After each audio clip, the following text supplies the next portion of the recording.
welcome, Mr. Dennis. Thanks for coming and joining me today, bro. Thanks for the invite, Tyler. I'm stoked to be here, and hello, everybody.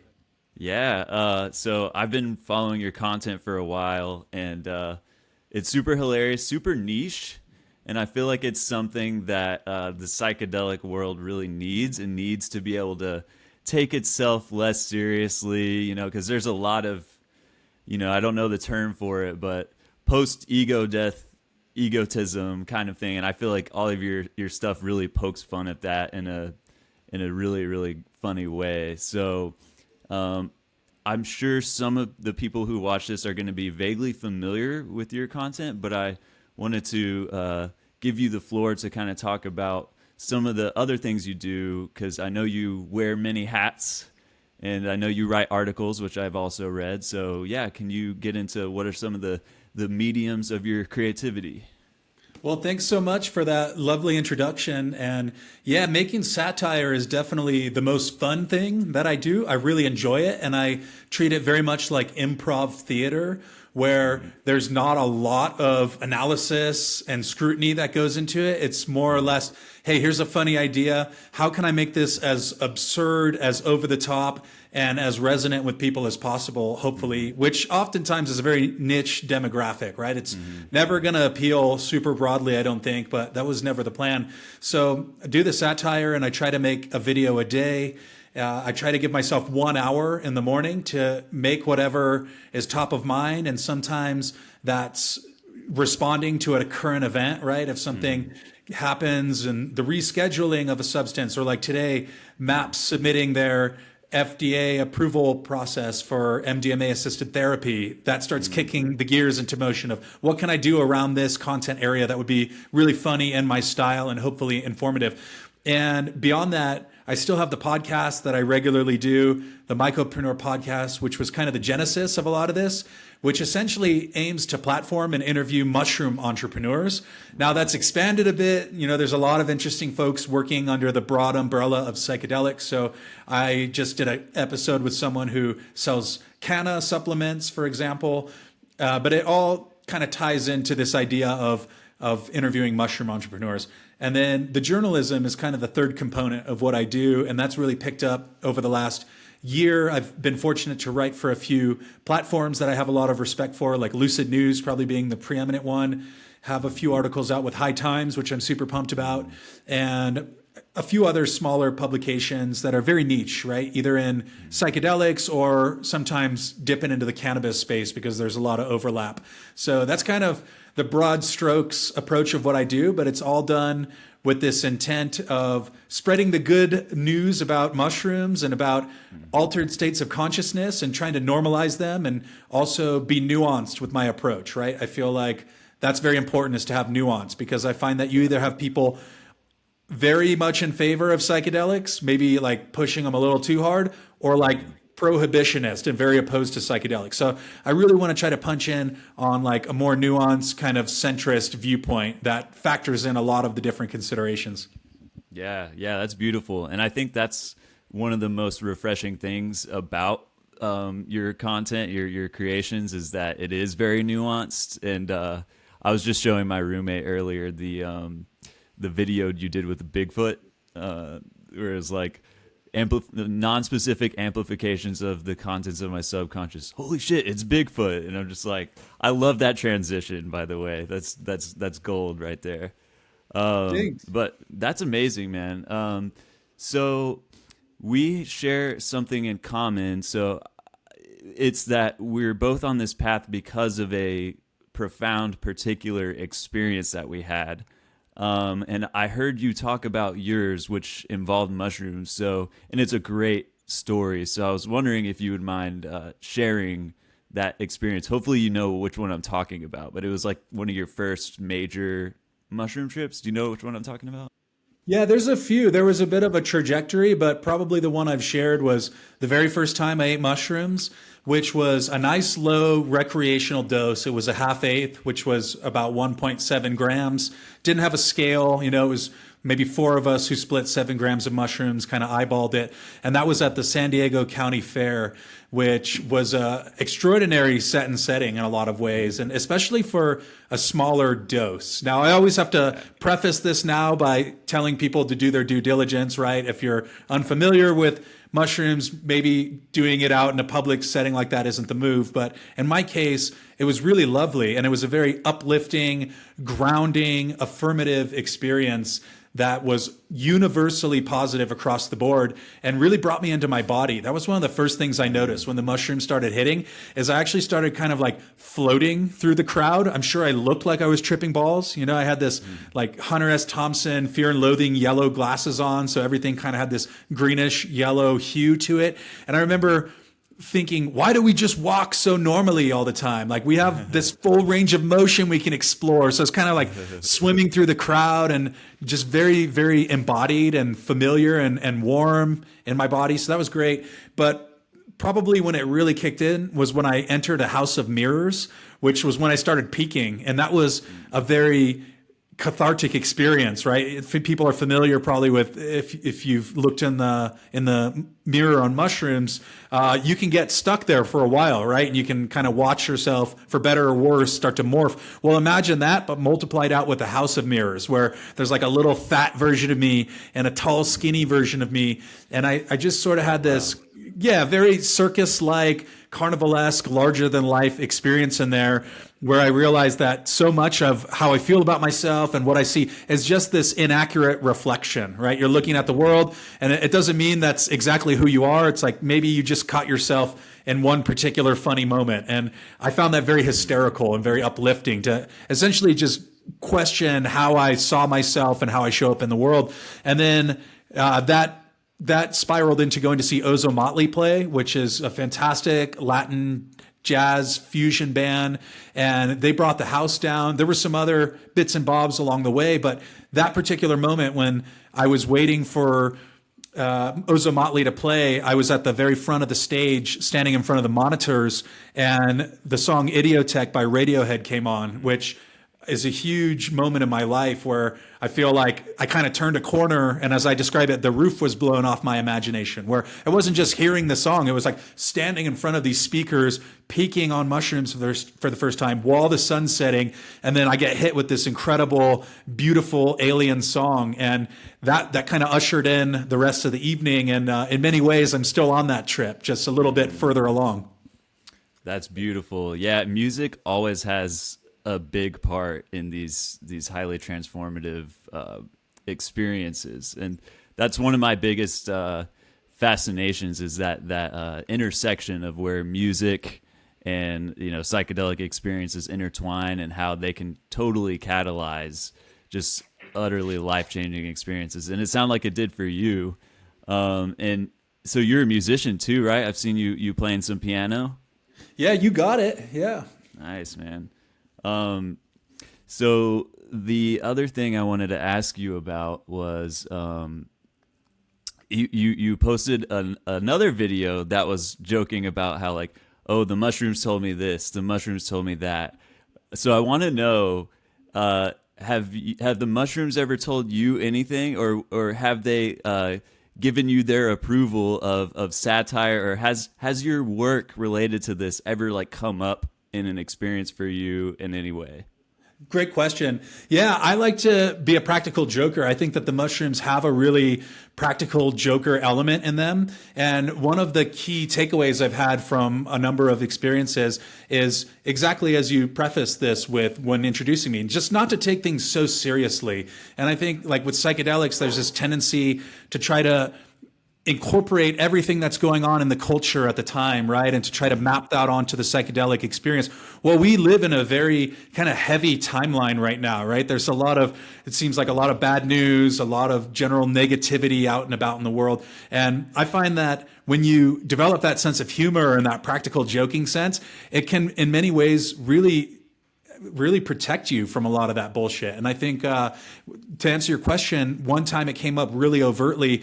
I was actually in Oaxaca in the south of Mexico, and I was at Maria Sabina's family homestead. I've been there twice, about 12 years apart. First time in 2010.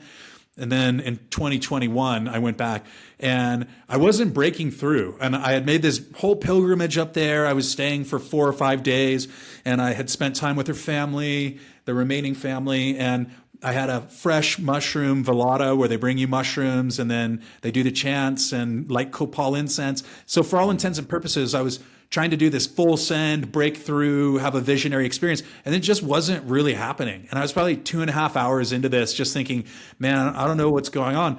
And then I started thinking about these plot lines, and immediately I got this affirmation, this sense of permission of, oh, this is hilarious. You should do more of this. And like, I feel the same way, like when music activates a trip and you're just kind of like there, and then all of a sudden the music comes on and it really kicks it into high gear. It was the same thing, but with comedy and satire and plot lines. And all of a sudden I just started getting all these, what people would call downloads of all these just like basic little plot lines, just like, man has spiritual awakening on the train at rush hour or whatever. And, just like little, just an example, of, okay, this could be funny. I could work with this. So to me, that was a validation, especially in such a place with so much lore and legacy around mushrooms as the Sabina family homestead. So that's one pretty overt example of when it came up in a trip. That's amazing. Yeah. And it must feel like there's a large amount of resonance there with like this kind of trickster attitude of being in the mushroom experience. You get the sense that you're dealing with some kind of joker, right? So that actually reminds me of what I just thought of. Like, what has it been like since you're in Mexico to be in a place where they actually have this traditional use of mushrooms, and like, have you been able to tap into that and learn anything from it? What's some of your thoughts and experiences on the lineage there? It definitely exists, but from my understanding, it's gatekept for a lot of good reasons. There was a lot of fallout and adversity around the incursion of so many foreign seekers coming to Cuautla de Jimenez. And part of why I felt emboldened to do it is I had heard that for years it had subsided. Like, it got so bad in the early 70s that all foreigners were banned from entering Cuautla de Jimenez. And there were actually Mexican military at the base of the mountain. So that continued on for a number of years after the heyday of when a lot of foreign seekers were going to have mushroom experiences, which was, the mid 60s to late 60s. And that's very well documented. But what's not well documented is the fallout that the town experienced. And so that's a whole other rabbit hole. But fast forward to 2010, 2011, it definitely doesn't have that same level of attraction that it did back then. And there are other towns that have set themselves up for what you might call mushroom tourism. Like San Jose del Pacifico is a very well-known town. It's very easy to find mushrooms there, and they have an infrastructure where they're set up. They're advertising the mushrooms at different hotels and restaurants. Is that part of a lineage? It depends who you ask. I'm sure that there are people there who are working, for many generations, but also, as what happens when something becomes popular, it invites more opportunists. There's more money changing hands.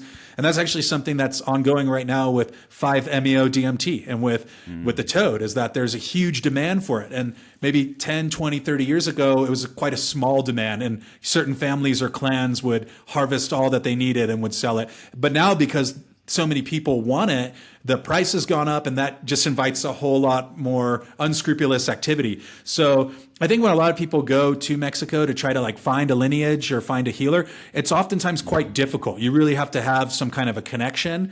And in the absence of that, you'll find a lot of opportunists and a lot of people who will run a ceremony in whatever way. So, it's not really my place to critique it as an outsider, but I will say I have seen a lot of that very recently established shamanic activity that's sort of a response to the popular demand. I'm gonna let my dog in here real quick. Okay, yeah, sure.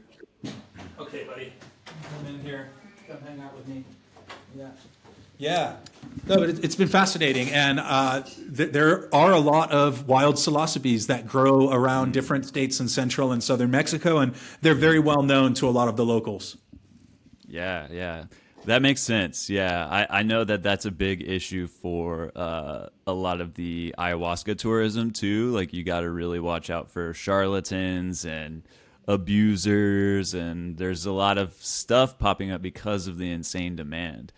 And this whole I haven't been down there, so I'm just based on what I've heard, you know. But you mentioning that, it leads me to another thing I wanted to talk to you about, which is I'm going to start with a little anecdote, because I actually reached out to you, I think it was maybe a year ago or something like that, on Instagram, because I was going to make a video about the kind of corporate world and how it's co-opting psychedelics, or maybe even the good side. I just wanted to get the lowdown. And so I asked you, because I know you're kind of immersed in that world. You know, you go to conferences and you're around a lot of that stuff. You're an entrepreneur. So I wanted to kind of get you. I let me scoot back one second. I started to read the articles to like do the research for this video. I was bored out of my mind, dude. Like, I know it's psychedelic related, but I just could not bring myself to like enjoy reading about all this business stuff, right? It's not really my thing. So I was wondering if I could get some of your insight on this world, since you're immersed in it. So I kind of wanted to start with the small businesses and the people that are doing things, you know, ethically, and then I wanted to get your thoughts on like the big boys, the corporate world of that. So yeah, if you can tell me what the scene is like as you survey it. Totally. So it's a broad question, and I'll do my best to engage it. And I would say that, be it underground work or above ground, licensed therapists, you're going to have bad actors always, right? Just because something's legitimate or FDA approved doesn't mean that all the problems magically go away. I do think that there's some safety there, I suppose, or it's a little bit more scrutinized, but not always. So that's the first thing, is that you're going to have good actors and bad actors at every level. And as far as like some of the trends I've noticed, one thing that drives me crazy, but it's also to be expected, is a lot of people just kind of pivoting into psychedelics because it's a trending space right now, because it's a buzzword, because there's a demand. Kind of like the same as what I mentioned, where all of a sudden there's overnight shaman because, you know, there's a demand. So people want it. Well, somebody's got to fill that demand. I've noticed that a lot, where people maybe have their first psychedelic experience, or they start microdosing, and then all of a sudden it's a career opportunity and they're building a brand around it. And I understand the impetus for that. I understand people want to be a part of it. And a lot of times they're coming from a place of authenticity. But I also think that that's sort of a race to the bottom when you try to map your life experiences onto psychedelics and then pretend like you have a foundation from which to approach the psychedelic renaissance, if you were psychedelics. I think it makes way more sense, like if you have a track record of experience, you see how these substances have impacted you and your community over time.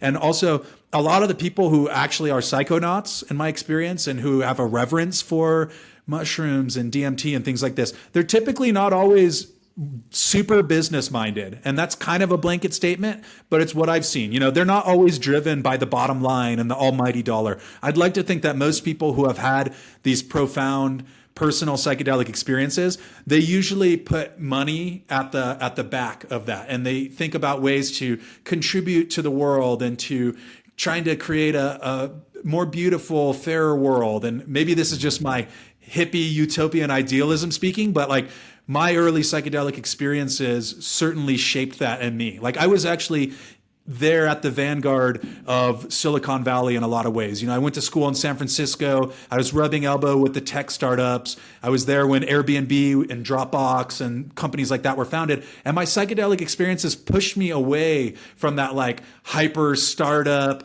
got to make money all the time. You know, they pushed me far more towards like the weirdo artist, like commune style of living. So again, back to the non-specific amplifiers, I'm fully aware that that could just be already my belief system and it just got amplified when I took psychedelics. But typically most of the people who were engaged in psychedelics before it was the end thing, they were playing in bands, you know, they were living in shared houses and throwing weird art festivals. And those were my people. And I feel a great affinity towards that. Now, some of those people end up being great business people too. I think I've matured in that sense where, I still appreciate that you need to put food on the table and you want to have a viable economic model that's driving whatever you're doing. But the point being that money and profitability is usually not the first thing that you come out of a psychedelic experience thinking. Now, I've noticed a lot of the big players entering this are coming from a background of pharmaceutical industry or finance and things like this. So to a person with a hammer, everything looks like a nail. And that's kind of what I see. And also why I think that a lot of the businesses arguably have been unsuccessful so far is because they're trying to essentially operate a psychedelic business without having a very firm grasp on what the psychedelic experience is. And I think it takes time to really appreciate and understand that experience. Like anybody who has a microdose experience and then 2 weeks later is launching a business, I'd question how successful they're going to be in the realm of psychedelics personally. Yeah. That makes sense. That's interesting. Okay, so You sent me specifically something about a Canadian mining company. What exactly was going on there? If you can put that in a nutshell. Super interesting story, but it happened with a few companies who essentially did what's called the reverse takeover, where a bunch of hype was around psychedelics and people were raising a lot of money and were getting these insane valuations of $100 million or raising $100 million. And companies that wanted to go public so they could list on NASDAQ or on one of the Canadian stock exchanges, et cetera. Those were smaller psychedelic companies that were approached by mining companies that essentially went bust. So with mining, you either find precious metals or you don't. It's very expensive to list publicly. It costs hundreds of thousands of dollars. There's all kinds of regulations. And so these companies that were mining companies that went bust and they didn't find the gold or the tungsten or whatever they were looking for, they merged with the psychedelic companies, essentially trading them the legal vehicle that they had established, which in this case was a publicly traded company, for ownership over the psychedelic company. And I think there's a lot of that kind of almost black magic. It's almost voodoo in a sense. It's, kind of arbitrary. The numbers don't really exist necessarily. But if you're a publicly traded company, you're in a sector that's trending, which psychedelics certainly were in 2020. Then you look like a super legit player. You go and raise $30 million or $50 million, or in the case of some companies, over $100 million. And then anybody involved in that reverse takeover, they're going to get equity deals, which means that they could potentially, if they sell their stake in the company, cash out millions of dollars. And I've had a few of these people on the podcast. I didn't even know what was going on at the time until a platform called Symposia did a deep dive into it. So again, that's not really my focus or specialty, but I do find it very interesting because that is, for my money, the literal definition of extractive capitalism is to take gold and silver and things like that out of indigenous lands in a place like Canada. So the idea that these companies who are extractive mining companies are rebranding as psychedelic companies. None of them have actually turned a profit. In fact, no publicly traded psychedelics company has turned a profit, although there may be a few who are close now. And with the current news with MAPS, with their submission to the FDA, which just happened today for psychedelic assisted therapy, this is sort of like a watershed moment for a lot of people who have their eyes on MAPS to see what happens, to see if psychedelics are going to be a profitable play in the long run with with more of a biotech or pharmaceutical play. Yeah. Okay. Yeah. Wow. That is what an image of a mining company and someone that extracts for so much money getting into the psychedelic world. What about Compass? Because I read an article and there's a whole Reddit thread about how they're doing these maybe leaning towards monopolistic practices by patenting things that should just be universal, but then when they explain themselves, it's oh no, we just got to do this. So I don't know really what to make of it. Do you know about that, and what are your thoughts on that?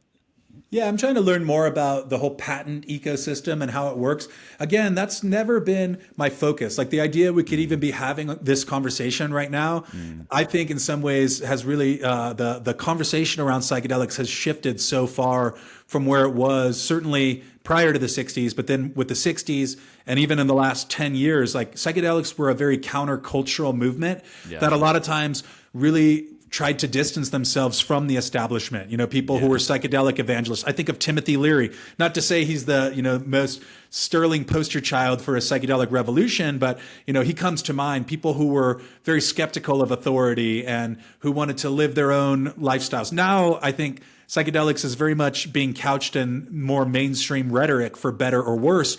And you're starting to see that with like first responders and the military being centered. That's Yeah. really driving the conversation around mainstream psychedelic acceptance is our troops and veterans. That's one that unites both sides of the political aisle. So I understand the need for it. And I'm constantly trying to evolve my own perspective on these things. And I also just want to advocate for the fact that I think there's lots of different ways that psychedelics can be beneficial to society. And I don't think that, just because you're doing it in a medical model and maybe a company with a patent is providing it to you is necessarily a bad thing. But it definitely was never in my purview when I was having my psychedelic experiences. I was always thinking that, as many people probably naively have thought, that like when you take psychedelics or you have this experience, it will make you want to distance yourself from this hierarchical corporate model of finance and of life and so on and so forth.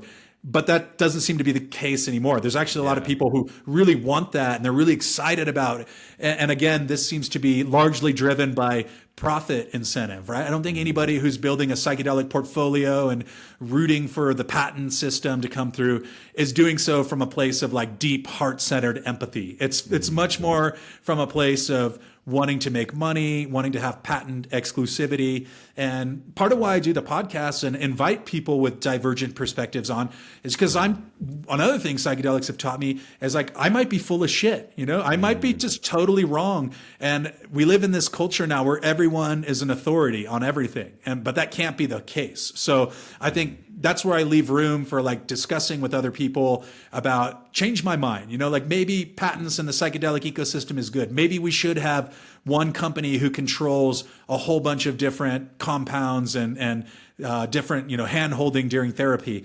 I don't think so. That's my intuition is not that that's the case. But nevertheless, we're going to have to share this world with the people who believe that. Right. Right. Yeah, I appreciate that you're willing to question yourself in that way and remain open-minded and engage with people who might be totally disconnected from your personal perspective. I think that's very healthy and it's a good balance to have. And you talked about how like you expect someone who comes out of a big psychedelic experience to not be all about the profit, but I think that's one of the recurring themes in your videos is like some finance bro who's like, now he's just all trippy and has this aesthetic, but he's still thinking about, going public, taking over the world, your many characters that you have. So are these based on people that you've come across?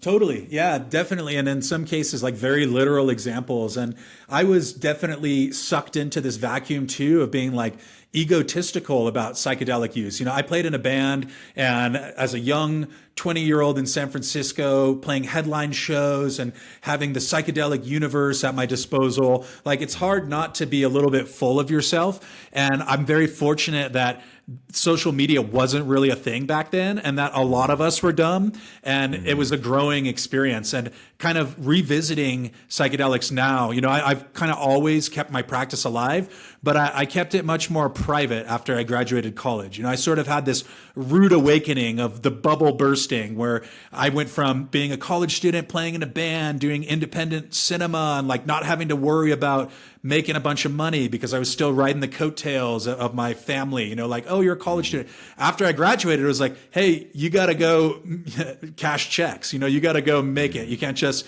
phone it in and stay on the payroll forever. So I had this rude awakening where I realized realized like I actually have to take all these experiences I've had and put them to use in the real world. And so that was like a good 10-year period of my life that was kind of sobering in a sense. I feel like when you're in college or you're kind of in that little bubble, it's really easy not to have a lot of responsibilities. Yeah, I mean, I graduated, I did my due diligence, but like I didn't have to think about waking up at 6 a.m. and going to work and answering to a boss and things like that. So in my adult life, in that chapter, a lot of my psychedelic use kind of went underground as I navigated the hurdles of like being a regular adult, teaching high school, working as a youth group leader, so on and so forth. And so throughout coming back to psychedelics now with what I see on social media, it just reminds me of a lot of these like over the top characters I was embedded with, going back to Hippie Hill. And like, I don't know if you spent time in San Francisco, but like there's a lot of larger than life sort of guru complex characters.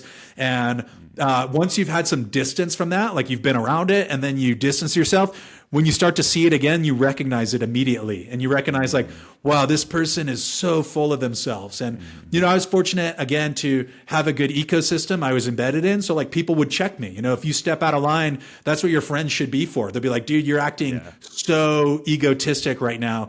And again, I think a lot of creative types go through that, like almost every rock band I can think of has like an egomaniac in the band, and so it's good though to have that system of checks and balances, but especially with the like guru cult figures, what happens if nobody's checking you and you portray yourself as this all-knowing authority who's done 500 DMT trips? Like a lot of people who are new to the experience are going to implicitly trust you. And I think that's what happens with a lot of abuses of power and a lot of these cult dynamics. And unfortunately, a lot of these things happen because psychedelics are not regulated and because they're in the blind spot. So you think about like the ayahuasca centers in Iquitos, or in Peru, like that whole industry is rampant with allegations of abuse because a lot of times they're out in the jungle, they're like, there's not a camera pointed at them. There's not, in many cases up until recently, like there wasn't even a way for people to voice their concerns. Like if you're talking about 2008, 2009, 2010, a lot of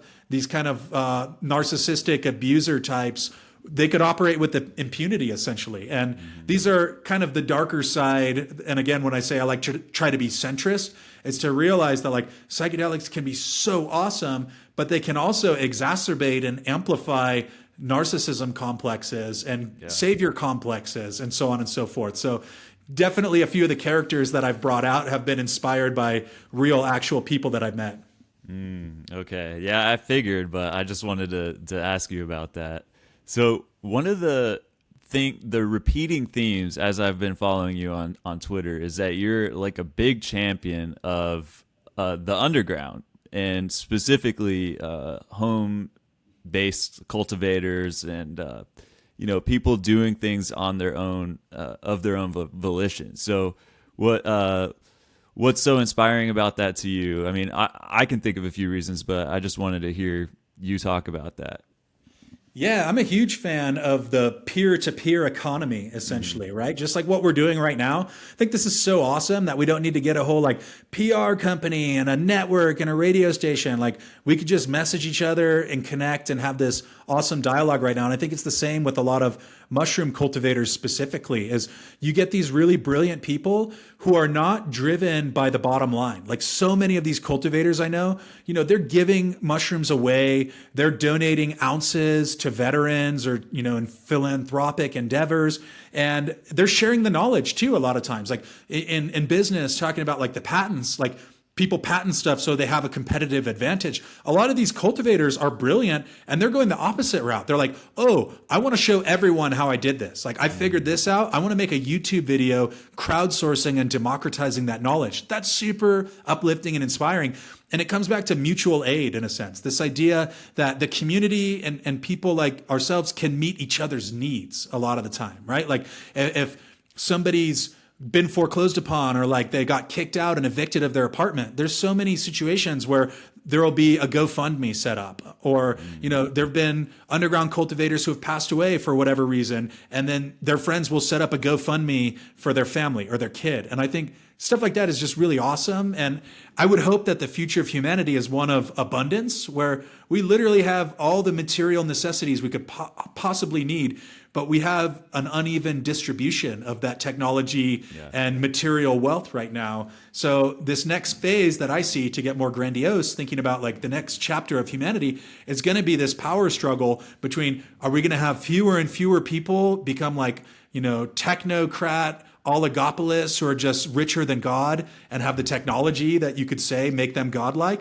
Or are we going to have a place of abundance, a post-scarcity world where everybody, regardless of their birth status or their nationality or background, is entitled to these basic human rights and to a comfortable life because we have the material abundance as a species? So I really think that there's this sort of Machiavellian power struggle right now that's going on between the haves and the have-nots. And a lot of the underground mushroom cultivators come from that position of being the have-nots, like not all of them, but a lot of them are coming from a position where they're from a marginalized community, or, maybe they self-identify in a sense, they're not very much part of the norm. Like some of the most brilliant cultivators I know dropped out of college, or like another one got arrested for cannabis and it was like a total sting operation. And he's one of the nicest people you'll ever meet. So I guess those are just trying to tie a few of the thoughts together, but I'm just a big believer in the underdog and a big believer in the peer-to-peer economy. Yeah, that's beautiful, man. And you mentioned community, you mentioned peer-to-peer networks, peer-to-peer economy, and a grandiose vision of the future. So what is a ideal psychedelic community or access? What does that look like to you? Like, would you be in favor of like retreat centers, that kind of model, or just a bunch of people growing at home? What would that ideal future look like to you?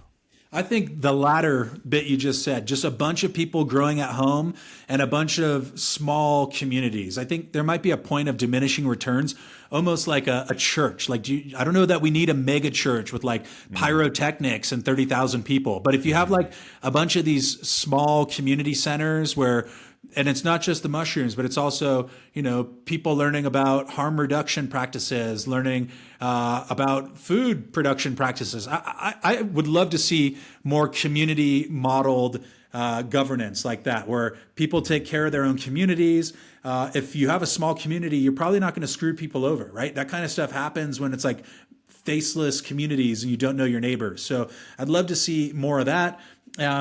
Easier said than done, obviously. But like, just a lot of the people that I'm fortunate to work with here, like I was having a tough time earlier this week, and then I popped my head into my friend's grow shop and a bunch of my friends were there, and it was like, boom, problem solved. All of these things that were on my mind, no longer do I have a problem. Now, they invited me to do this, and hey, do you want to do this on this day? And like, I just feel very grateful, and I hope that everyone can have that little model of community where, again, like, I'm not going to nickel and dime my friends, because I want to be able to share my blessings and my good fortune with them.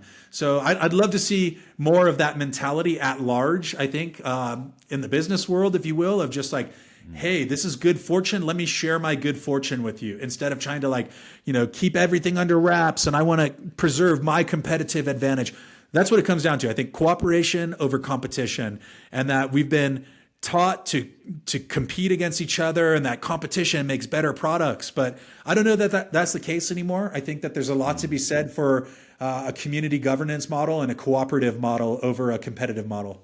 That's beautiful, man. Yeah, I love that. And that's a big part of why I started this channel too, is it's named after the quote, "Find the others," that Tim Leary originally said, and then Terence McKenna later reiterated, because there's a lot of people, I think, especially, I'm living in the South. It's a big city. Houston's the fourth biggest U.S. city, but it's still, it's still not a very pro psychedelic place.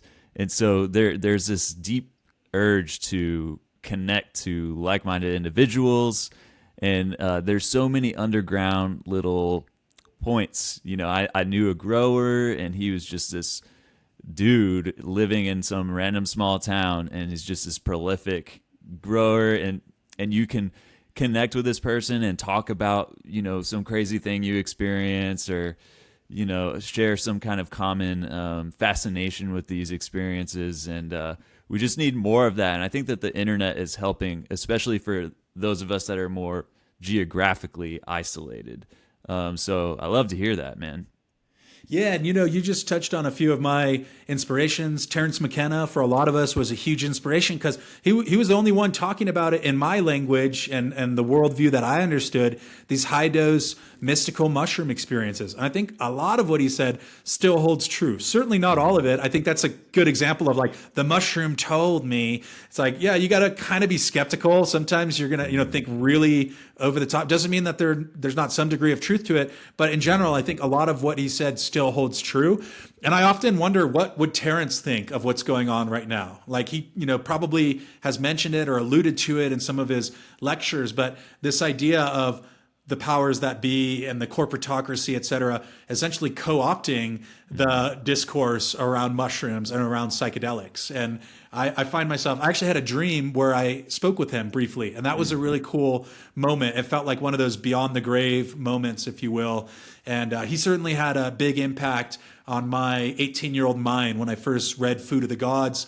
And that's also a part of tying it back to what I said earlier, when it's like, I had some early pivotal mushroom experiences, and then, I turned into one of these characters. Sometimes we didn't really have guardrails or elders. There was like, I learned about some of these characters later, like heard about Alan Watts, not to say he was a great example necessarily, but there wasn't like a rite of passage or it wasn't as ingrained in our culture as opposed to like if you grew up in the south of Mexico in an indigenous community, there was usually some kind of lineage there. So I think for a lot of people, we were like the first generation or maybe second or third generation who even had these experiences. And it was quite difficult to reconcile those with Western culture. Like the impetus for a lot of people is like you have a psychedelic experience and then you want to kind of drop out, and then people end up, moving to the Andes or like, going to move to an ashram, because a lot of the culture that we live in that's hyper capitalist and,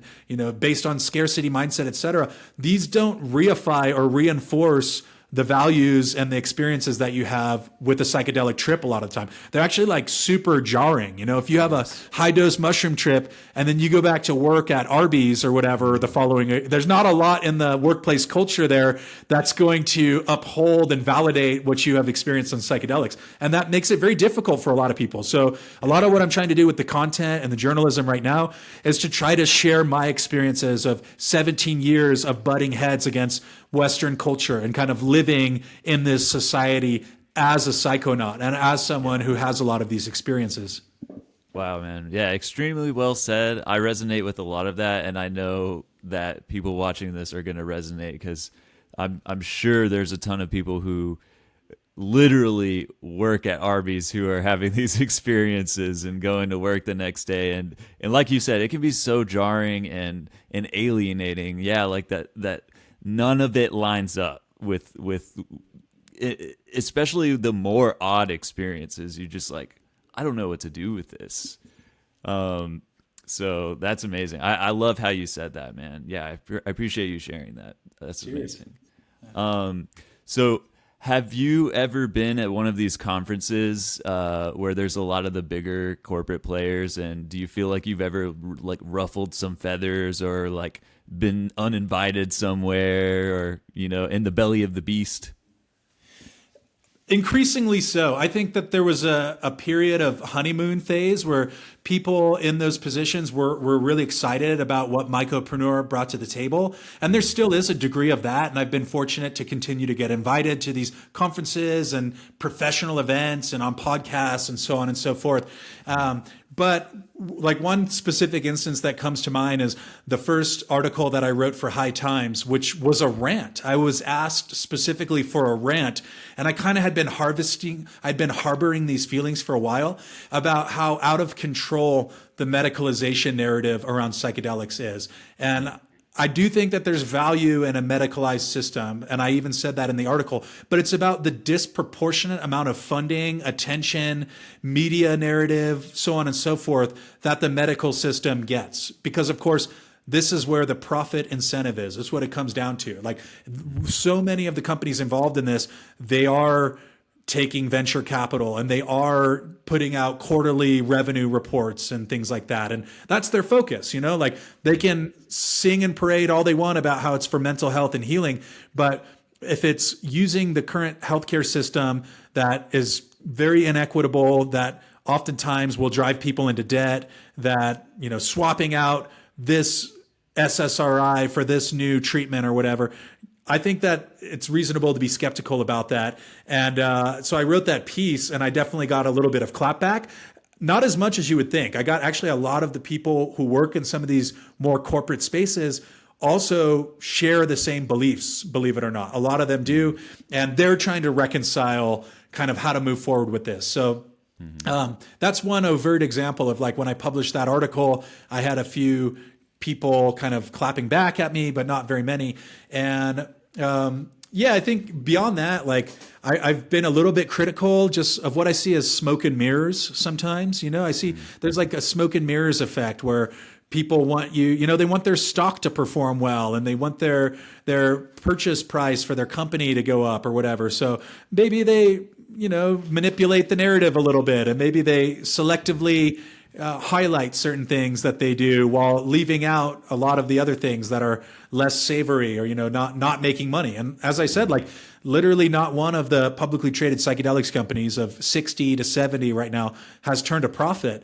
But since people started investing in them in 2018 or 2019, a lot of people have lost a lot of money. So, that's their risk, right? There's no such thing as like a risk-free investment necessarily.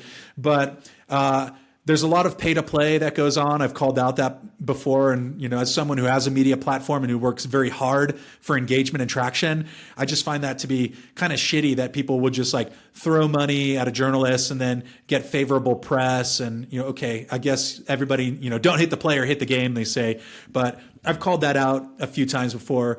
But no, honestly, I'm pleased to say increasingly I just keep getting invited back. I think there's also something about being neutral and being independent and being a little bit critical and skeptical, where if you're honest and you're authentic, then people appreciate it. And a lot of times they know I'm not trying to like call out one person or, focus here. It's more about like this systemic issue and trying to kind of interject what I see and what I've experienced, and to do so in a way that hopefully is satirical and makes people laugh is probably better. So I'm going to try to stick with that. I think the journalism where it's more serious is where sometimes, people want to trade barbs with me over that. Yeah, I guess that's true. Like with the more honest people, sometimes it can be a good thing if you're engaging with them and you're challenging them and they have a chance to kind of explain themselves or, give more context or something. So man, what's in your scope for the future? What do you, because I feel like you've been getting a lot of momentum in the year that I've been following you. So what are some of your future plans? What would you like to see all of this turn into? Yeah, I'm still actively navigating that. I think for myself personally, I'd love to do more of the satire content. It just feels like it's immediately beneficial for people, and it helps a lot of people, myself included, kind of shape how we think about certain situations or respond to them. So just more of the satire. I'd love to do some kind of a festival. I took a stab at it once, and it's quite difficult to organize a really solid event, at least at that time when I was trying to organize it. So I'd love to repeat that or visit again. And I'm zooming out, thinking about like the full year. I think right now I've been caught up in like, there's been some rapid growth that's happened, and just trying to sustain that as one person, like it actually got me burned out a little bit. There's this sense of like, when you're on, you want to take every opportunity, and that's what happened this year. It's like, I ended up going to Miami 3 times and New York City and London twice and Austin and Denver. And like, it was all awesome. But I kept finding like every time I hit a milestone, there was never a sense of like accomplishment, or there was never a sense of like, I can chill now. It was always like, ooh, now I have to go more and higher. And like, that ends up being kind of ego driven. And that's the last thing I want to get in the way of what I'm doing with Mycopreneur. Is like, I don't want it to be driven by ego. Now, when you don't have much of a following or traction or opportunities, it's really easy to just kind of go out there and be your goofy self, right? But then all of a sudden when like there's sponsors and there's invitations and it's it's become more difficult. And so I'm really trying to just kind of like play the long game, remember why I actually like doing this, and at the end of the day, like pull the Rick Rubin, if anyone's familiar with Rick Rubin. And that's create for yourself, like create something you're stoked about that, as he says, an offering to God. And I want to get to that place and stay at that place. Because they're definitely, like, I went through a pretty rough November in a way. Like on the surface, everything was good. Like Mycopreneur won Media Company of the Year at the Wonderland Awards, which is kind of like an industry, I guess, award show. And like that felt really good, because there were these other major figures there. Like Rick Doblin was nominated, Andrew Huberman, Paul Stamets. So like in a sense that feels really good. But then with all that started to come more opportunities, and people like, hey, I want to sponsor you, like make me a pitch. And like, that's taken me away from my wheelhouse and more into that like entrepreneur, startup, bottom line driven, bro. And what it ended up doing is just kind of like screwing up my flow a lot of the time. I realized like the best shit I was making was when I was just speaking my mind and wasn't so concerned about the reception and the outcome. So yeah, again, it's getting back to that and creating from a place of joy and also being of service to my community, realizing that like, it's not just about me, it's not just about having my platform. It's like, what valuable service am I providing to people that's improving the lives in my community? And I want to stick right there in that wheelhouse. Yeah, that's amazing. Yeah. And I've been on a Rick Rubin kick myself. So everything you're saying is just hitting home. I've been obsessed with anytime a Rick Rubin podcast drops, I'm going to be watching that. And, yeah, so you did have a setback, man. Talk about what happened with your Instagram. Yeah, that was a serious bummer and one that I was not entirely unprepared for. I kind of was surprised that I hadn't been censored more because part of what Mycopreneur has always been about is pushing the envelope as far as possible. There's a Mojo Nixon aesthetic to it. If anyone's familiar with Mojo Nixon, great rockabilly musician turned DJ for XM. He does an outlaw country show I love. And he talked about in his early career, he was just kind of like a nobody from a podunk town, and like probably didn't really have any grand aspirations. And then he found out about Evel Knievel. And he's like, I wanted to be Evel Knievel. I wanted to go too fast, too far, be too extreme. So yeah, there's a Mojo Nixon aesthetic I intentionally applied to Mycopreneur where I'm like, I just want to be so over the top, so absurd and just push it.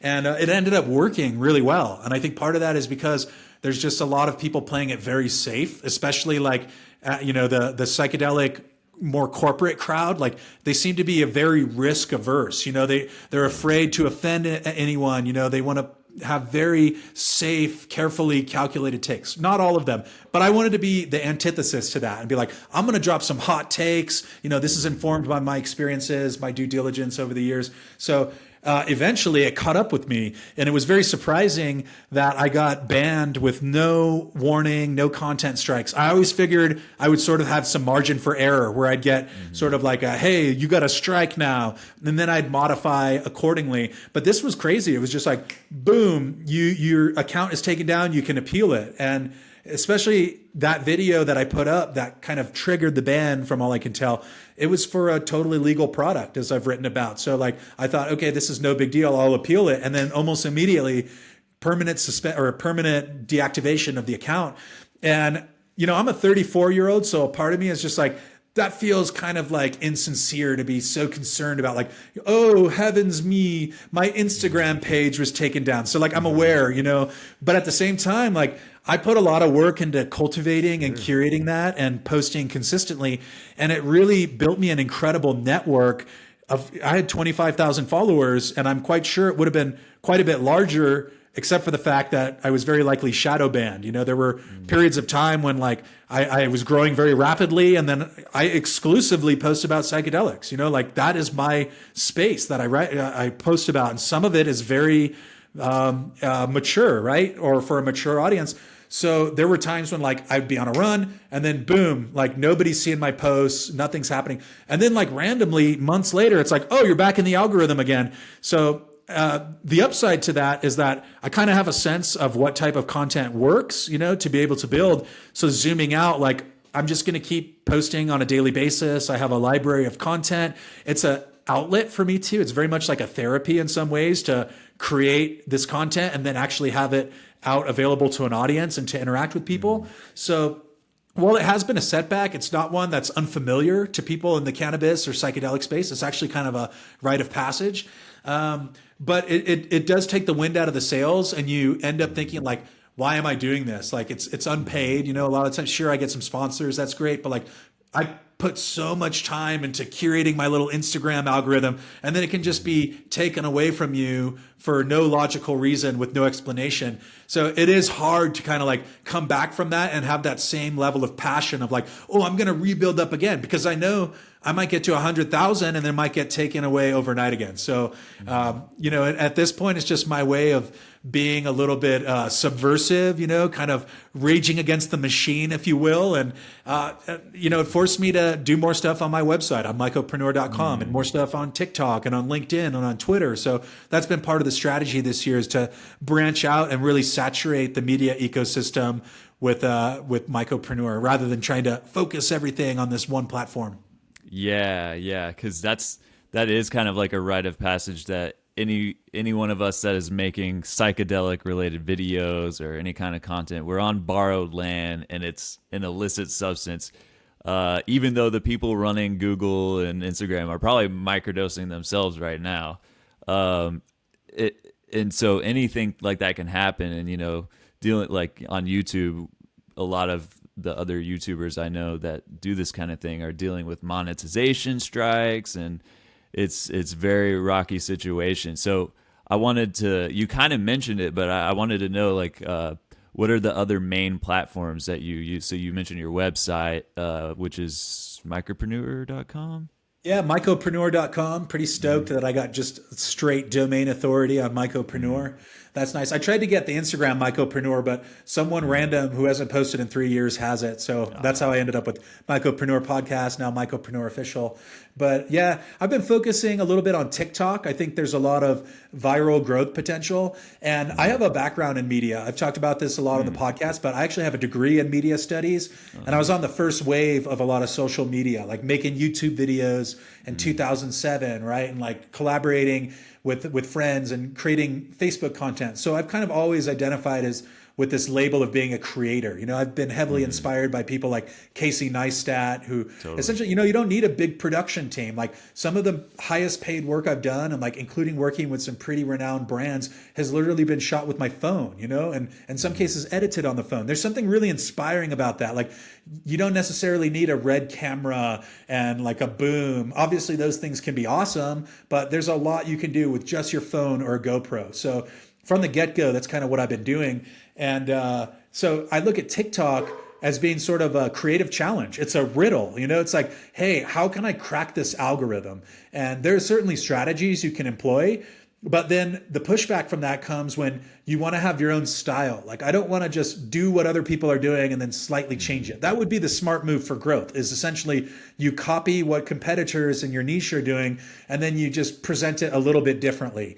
And I really intentionally have worked to cultivate sort of a cult audience. I don't ever want to lower, not to lower it, but like, I don't want to pander to the broadest possible audience.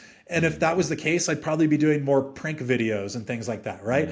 I really want to intentionally cultivate like a critical thinking audience that's interested in psychedelics, and that's not new to psychedelics. Like very little of the content I do is focused on someone being like new to this space. It's a lot more like people like yourself and your audience and psychonauts. And I think that's also why the content has landed with a lot of people, as I've heard people say like, oh, I know characters like this, or like you're using certain diction and vocab that like you would have to kind of be ahead or in these spaces to have heard these terms and be familiar with them. So that's what I'm working on doing, is like, how can I balance that in this very censorship laden environment? How can I not pander to the lowest common denominator and just make a video like psychedelics are drugs that you take, and they all, I want to do something that is a little bit more geared towards like frequent flyers or people who have been around for a few years. But LinkedIn is another one. It's a strange platform, but I want to make a viable go of Mycopreneur. It's turned into a full-time business. I'm pumped about that. And, I could be probably charging more and approaching more companies, but like I very much just want to sit in that sweet spot of being kind of like a cult creator who has an audience, but it's always going to be kind of the small, oddball, weirdo audience. I don't think I'm ever going to have, hundreds of thousands of subscribers, and that's not really the goal. Yeah, well, that's inspiring, man. Because I'm aspiring to something like that myself. To make this be sustainable somehow. So, how is the micropreneur stuff actually a business? Like, where does that come into play? Like. Totally. Well, I just started taking on sponsors earlier in the year. I think in this January of 2023 was the first paid sponsor I got. So bear in mind, this is 2.5 years into the podcast.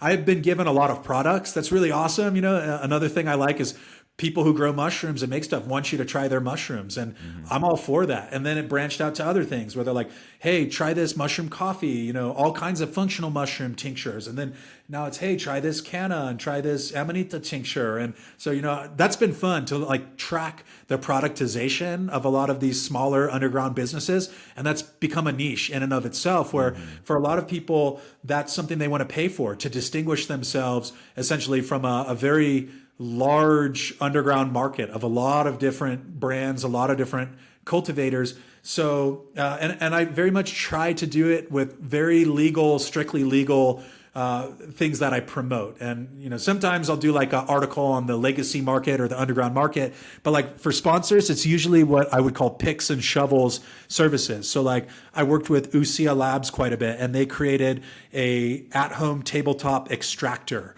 So for people who wanted to create their own extractions, be it with cannabis or mushrooms, or even things like rosemary, if you wanted to make your own olive oil or flavor, they produced the hardware that could make that possible in home.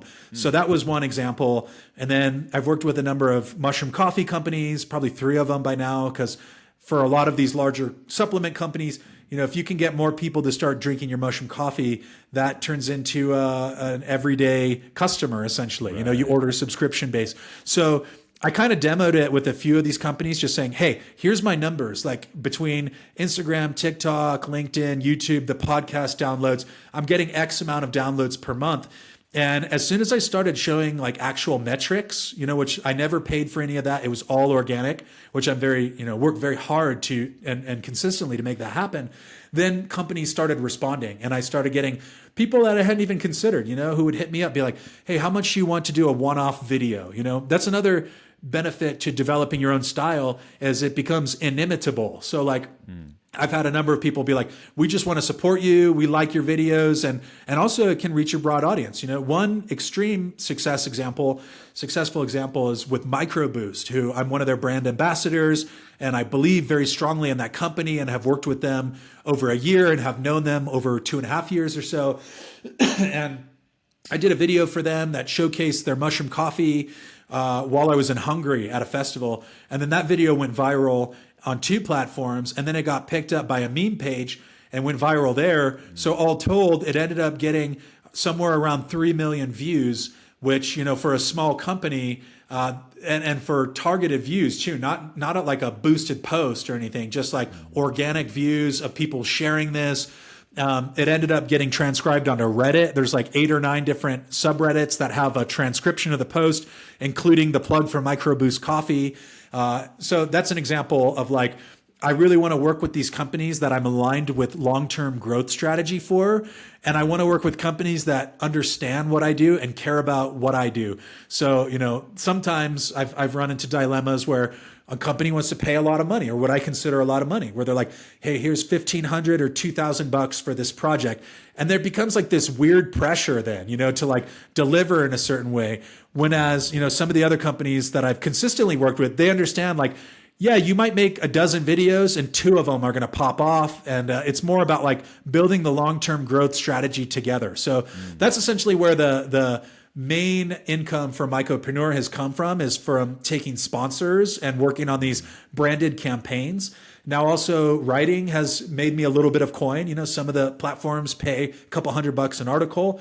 And then I hosted a podcast for a while, and that, paid me a pretty decent monthly stipend. So it's kind of all those things composite. But, anyone who thinks they're going to get rich very quickly by launching an independent psychedelic media platform should probably think again. If you're cool getting paid in mushroom chocolate and terp ropes and stuff like that, then you're probably good. But, I advise people who ask me, I just say, like, just try to bootstrap it as long as possible. And like, if you can make $1,200 or $1,500 a month, just off of this one avenue, doing what you really like to do.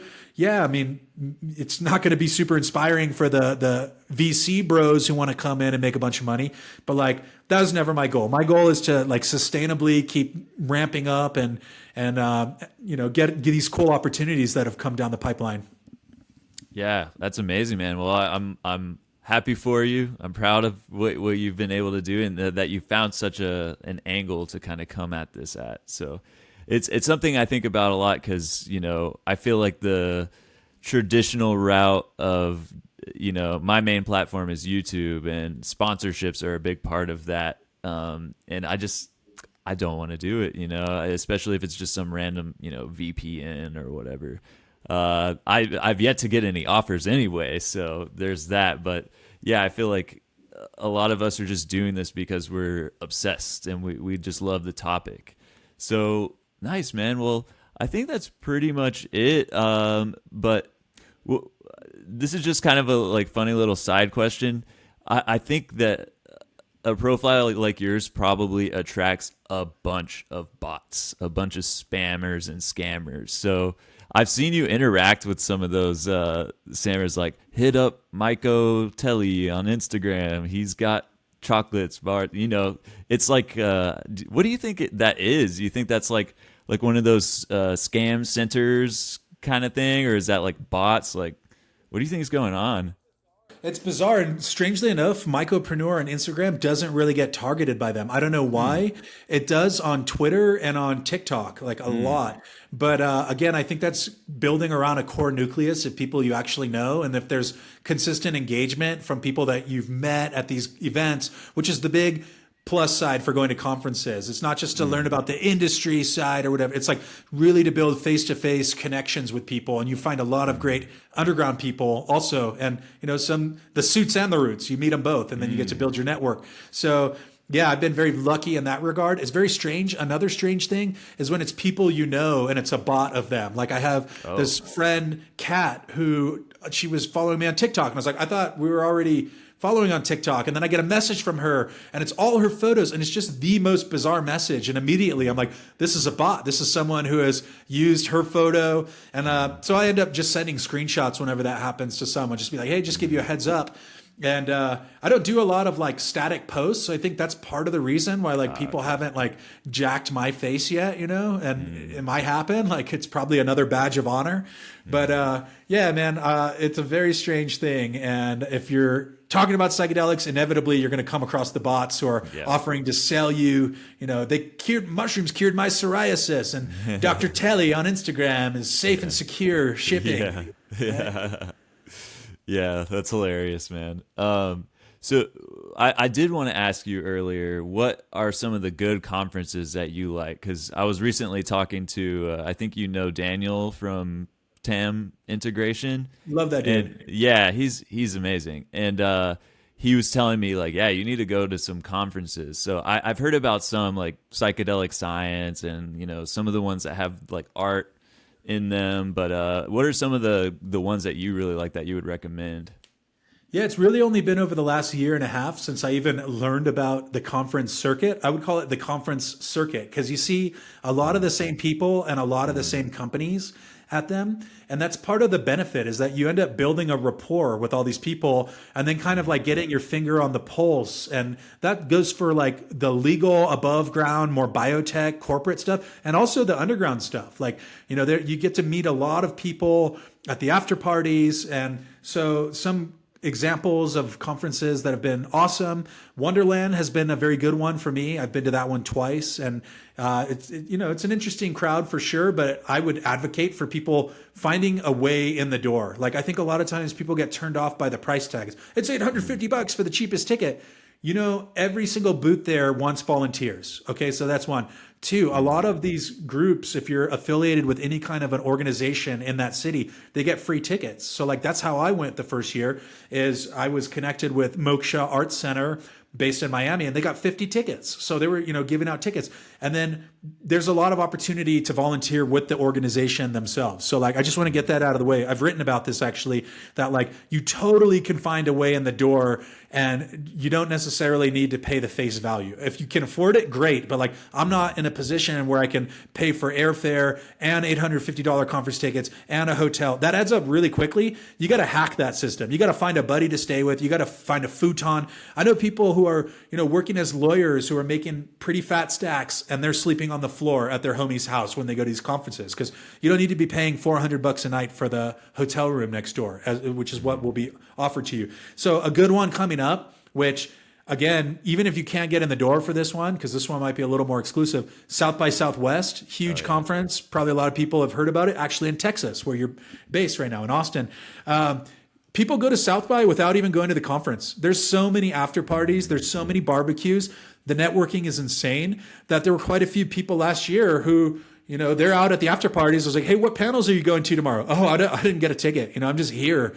So that'd be a good one. Like if somebody's listening and you're in Texas, like literally just get a car full of friends, find some way to either camp in the car or stay at a buddy's house or whatever, or I'll go in on an Airbnb and get around the action. And then inevitably what happens is once you connect to these conferences, there's these WhatsApp groups. You get in the WhatsApp group, they stay active. I've got 3 of them. I've got one from Psychedelic Science, one from Wonderland, one from another conference. So, and that's where you can really find out about a lot of things. Because of course, not everyone's on social media, like we'd like to think everybody has an Instagram. Absolutely not true. Like there's plenty of people making big moves who have virtually zero Instagram presence or Twitter presence in some cases. So like having that face-to-face rapport with people is huge. So South by Southwest will be a good one.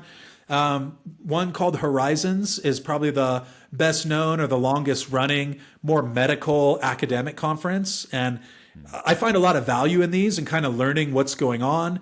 But again, like some of these conferences are very much geared towards more of a clinical, medical, corporate route. So if you see the actual programming and presentation, it might not be everyone's cup of tea, but like the after parties, you're going to meet some incredible connections. And I fully attribute a lot of the opportunities I've gotten to just going to one conference. I got a press pass to one and then boom. Oh, now I'm invited to this other one. Oh yeah. Well, you should be the MC for this one. And then, it's just kind of snowballs from there. And the next thing you know, I got to go to London and I'm out at University of Exeter. And then some people saw me there and they're like, hey, do you want to come to Hungary and do a conference and we'll fly you out to Hungary? And, none of those things would have happened if I was just trying to create content online. Most of those cool opportunities happen because I was in the room face to face with people and making connections.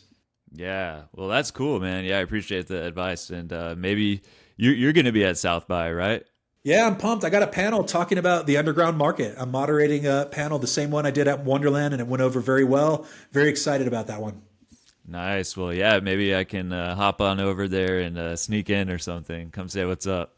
You can sneak in. Another one, dude, straight up, one of my friends made a pass. He went and like bought yarn and like a lanyard and then like stuffed a pass into his little holster and he went into an $800 conference. And a lot of the people, so I'm not advocating for this, but like where there's a will, there's a way. Yeah. And a lot of the way you're talking about this stuff really reminds me of kind of like a punk rock DIY musician approach. Do you feel like that has informed, because you mentioned playing in bands before, do you think that's informed any of your attitude towards this? 1,000%, 1,000%, dude. Like I'm so stoked on bootstrapping and on, being able to create content with such a minimal setup. And that definitely has a punk rock DIY ethos. And I think like when you've been promoting your own shows and hustling, you did the music with your friends and you're not making any money, and then at the end of the night, you split an envelope of $45 between 4 people or whatever. Like there's definitely an aesthetic that gets ingrained there where you realize that you love doing this, that you love cultivating and curating this art form, if you will. And that translates over to bootstrapping and to being scrappy in business. And quite frankly, I think that's why I've had a lot of the cool opportunities I have is like, there's no overhead, there's very little overhead. So, to make it a full-time job, like I just got to be scrappy, be shrewd. And I've heard people say like, it's just as easy to waste $1 as it is to waste $10 million.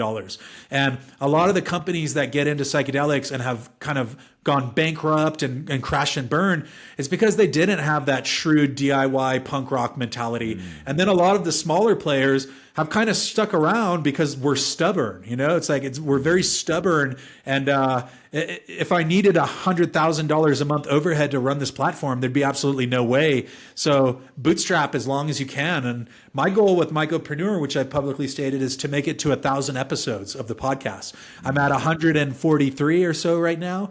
I just think it's a good barometer and gauge, just to be like, I'm just going to keep going. Like, I don't know there's going to be peaks and valleys. I would call right now very much like a valley. Like, I was kind of on top of the world in some ways, and then boom, deplatformed. And then, like a sponsor left, and then this happened and that happened. But it's just like, hey, then there's going to be another peak after this, just keep slogging away, keep doing it.